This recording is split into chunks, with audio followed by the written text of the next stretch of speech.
এবার মালদায় তৃণমূল কংগ্রেস নেতার দাদাগিরির অভিযোগ উঠল। তোলার টাকা না পেয়ে এক বেসরকারি বিএড কলেজের গেটে তালা ঝুলিয়ে দেওয়ার অভিযোগ উঠল। মোথাবাড়ি বিধানসভার সংখ্যালঘু সেলের তৃণমূল কংগ্রেস নেতা নাসির আহমেদ ওরফে ভাস্করের বিরুদ্ধে যদিও পুলিশের হস্তক্ষেপে তালা ভেঙে তৃণমূল কংগ্রেস নেতার হাত থেকে দখলমুক্ত করা হয় বিএড কলেজ, কিন্তু অভিযুক্ত তৃণমূল কংগ্রেসের হুমকির জেরে কার্যত আতঙ্কে বিএড কলেজ কর্তৃপক্ষ।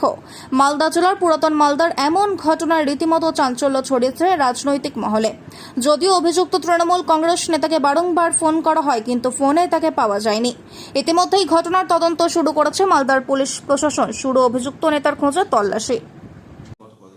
আমাকে দীর্ঘ কিছুদিন থেকেই নাসির আহমেদ, যে নিজেকে তৃণমূলের সংখ্যা সেলের বড় নেতা বলে পরিচয় দিচ্ছেন, বিশাল বড় অল ইন্ডিয়া মাইনরিটি সেলের বড় নেতা বলে পরিচয় দিয়ে উনি তোলা আদায়ের চেষ্টা করছেন। 50 লক্ষ টাকা আমাকে ওকে দিতে হবে, ওর দাবি।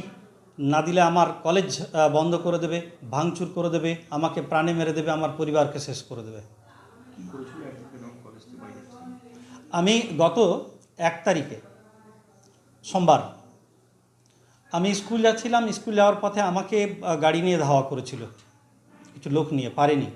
আমি ভাবলাম যে বোধহয় এটা এরকমই তেমন কোনো সিরিয়াস ম্যাটার নয়, কিন্তু তারপরেও দেখলাম রিপিটেডলি আর একদিন হলো।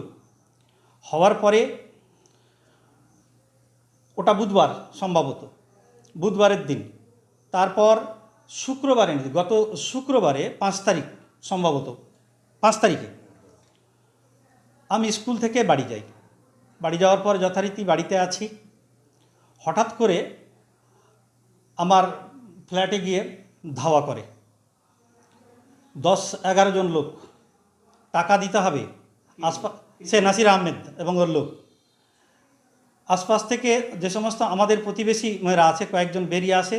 ওরা দেখলো যে বিষয়টা তো খুব বাজে অবস্থা, এরকম করে এতজন লোক তো ফ্ল্যাটে ঢুকতে পারে না, অ্যাপার্টমেন্টে। একটা গার্ড বারণ করেছিল, বলছে না না এসব ঢুকা। তারপরে ওরা জোর করে ঢুকেছে।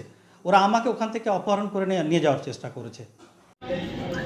বাংলার জননেত্রী মমতা বন্দ্যোপাধ্যায় মুখ্যমন্ত্রীর চেয়ারে, প্রশাসকের চেয়ারে বসে তিনি ইতিমধ্যেই বার্তা দিয়েছেন করাপশনের সাথে কোনো রকম আপোষ তৃণমূল কংগ্রেসের নেই। আপনারা লক্ষ্য করে দেখেছেন আমাদের মুখ্যমন্ত্রী জিরো টলারেন্স, করাপশনের সাথে জিরো টলারেন্সের বার্তা ইতিমধ্যে দিয়েছেন। কে কত বড় নেতা সেদিকে লক্ষ্য রাখার কোনো প্রয়োজন নেই। আমাদের মালদা জেলায় পুলিশ অত্যন্ত অ্যাক্টিভ। কোনো রকম করাপশনের খবর, কোনো রকম করাপশনের কোনো যদি ঘটনা ঘটে তার বিরুদ্ধে লিগ্যাল অ্যাকশন হবে। আপনারা রেস্ট অ্যাসিওর থাকুন, কারণ মালদা জেলার পুলিশ প্রশাসন অত্যন্ত অ্যাক্টিভলি কাজ করছে। সারা বাংলার সাথে সাথে মালদা জেলাতেও যে কোনো ধরনের অপরাধের বিরুদ্ধে দৃষ্টান্তমূলক শাস্তি ইতিমধ্যে শুরু হয়েছে, আগামী দিনেও চলতে থাকবে। যার বিরুদ্ধে অভিযোগ হয়েছে, নাসির আহমেদ অভিযোগ করেছে, দলের কোন দায়িত্বে রয়েছে? আমি জানি না আপনি কার বিরুদ্ধে অভিযোগ করছেন। সেই অভিযোগ যারা করেছেন আর অভিযোগকারী যারা, আর অভিযোগ যার বিরুদ্ধে, তিনি যত বড়ই যে হোক না কেন, তিনি যদি অপরাধী হন তিনি দৃষ্টান্তমূলক শাস্তি পাবেন। বাড়িতে কি হামলা এবং হামলা চালানোর এবং তাকে আপনারা রেস্ট অ্যাসিওর থাকুন, police will take action against any crime.